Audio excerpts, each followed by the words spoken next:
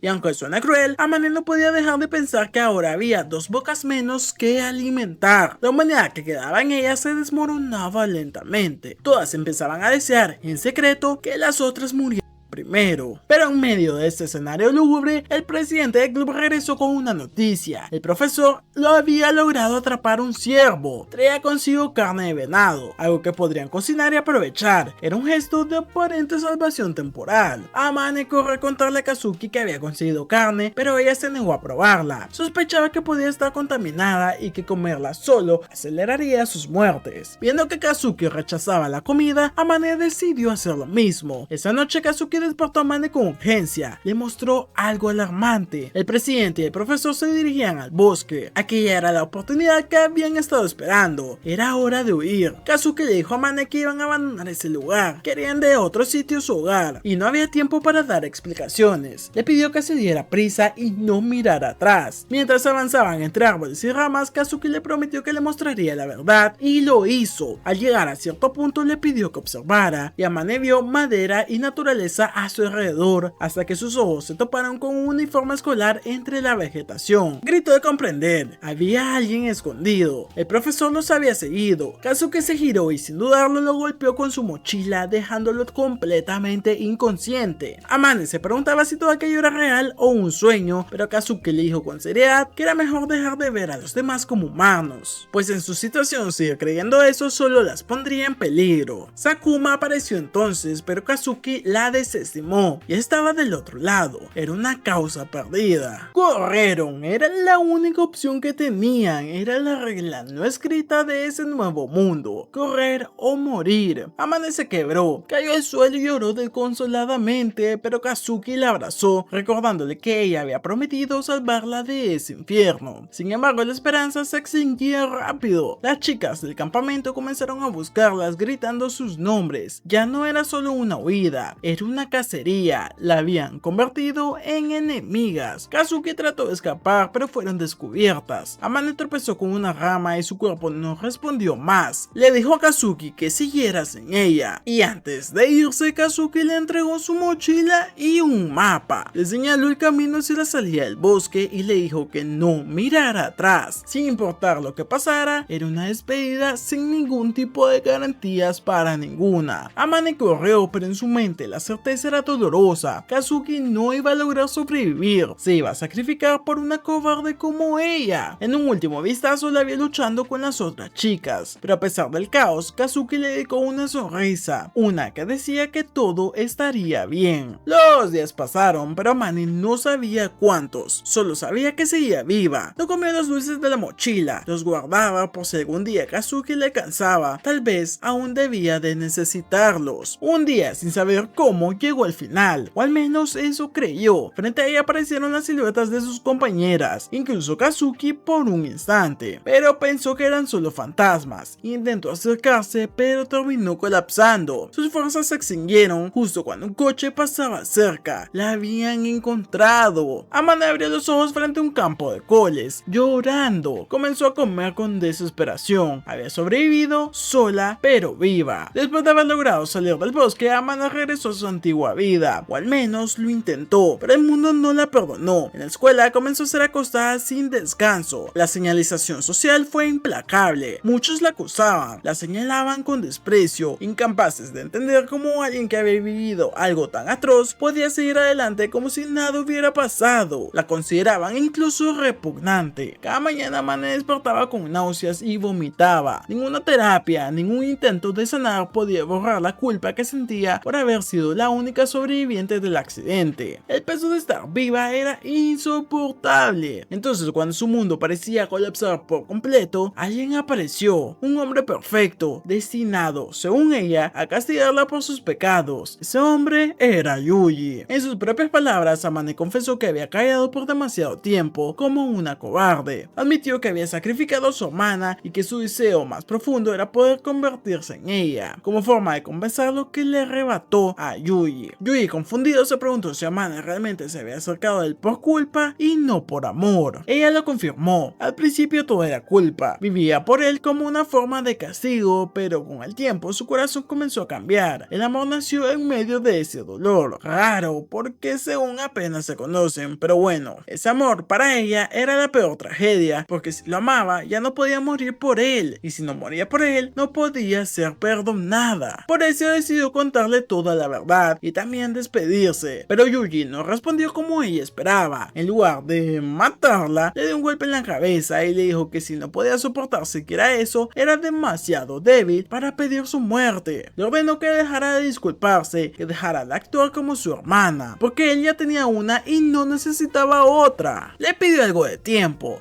para pensar qué hacer, porque al final, sin importar cómo comenzó todo, ella realmente se había enamorado de él y él sabía eso. Así que la levantó del suelo y mirándola fijamente, le dijo que aclararía las cosas, que todos de una u otra forma cargaban con arrepentimientos, que frases como olvídalo eran inútiles ante un remordimiento tan profundo, pero también le dijo que si ella estaba dispuesta a dar su vida por él, entonces él aceptaría, pero no la mataría. Su castigo sería vivir por él por siempre. Le dijo que se convertiría en su rey, en su dios, y que su condena sería permanecer a su lado por siempre, que si alguna vez lo abandonaba, la odiaría por el resto de su vida. Amane lo abrazó entre lágrimas, pronunciando su nombre con desesperación, pero Yuji, sin perder su tono, le dijo que se veía horrenda cuando lloraba. Ella le suplicó que lo dejara desahogarse y él le dio 3 minutos, ni uno más ni uno menos. Una vez calmada, Yuji le hizo una última pregunta. ¿Realmente creía que Kazuki había muerto? Después de todo, nunca encontraron su cuerpo, y si Kazuki fue capaz de organizar 11 zanahorias a partir partir de 10. Tal vez, solo tal vez, también pudo hacer lo mismo con los cadáveres. La idea era descabellada, pero no imposible. Desde su mochila, Yui le mostró una nota. Era de la mismísima Kazuki. En ella explicaba dónde encontrarse si las cosas se ponían mal y se separaban. Era claro, ese había sido el plan desde el principio y Kazuki quería que Amane escapara sola. Amane no dudó y le suplicó a Yui que la llevara a ese lugar. A la mañana siguiente, Amane se le compró flores para las tumbas. En su ausencia, un hombre extraño se acercó a Yuji y se presentó como Sakashita y dijo ser un gran admirador de Amane. Actuaba con rareza y luego se alejó, dejando una impresión bastante desagradable. Cuando Amane regresó, Yuji le comentó sobre el fanático extraño. Luego, ambos subieron al coche y partieron rumbo al sitio marcado en la nota. Durante el viaje, Yuji le preguntó si se sentía mejor. Amane respondió que sí, haber compartido su verdad con él la había liberado de cierta manera. Finalmente llegaron. En el lugar señalado por Kazuki, Yuji desenterró un contenedor térmico dentro. Escondida había una carta